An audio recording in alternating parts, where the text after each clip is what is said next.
Бүгүнкү күндө жеке финансы секторун колдоо долбоорунун алкагында Каржы министрлиги 11 банкка 350 миллион сомдой каражат бөлүп берди. Бул туурасында министрдин орун басары Руслан Татеков билдирди. Анын айтуусунда учурда анын 250 миллион сому ишкерлерге 1,5 жылга берилди. Финансы секторун колдоо долбооруна 72 миллион доллар бөлүнүп, министрлик аймактардагы ишкерлерге жолугуп маалымат менен камсыз кылууда.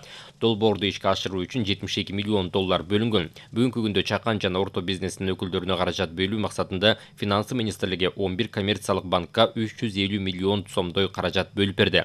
Учурда анын 250 миллион сому ишкерлерге 1,5 жылга пайызсыз насыя катары берилди. Бул президент Садыр Жапаровдун антикризистик чараларды көрүү жөнүндө жарлыгынын алкагында ишке ашууда.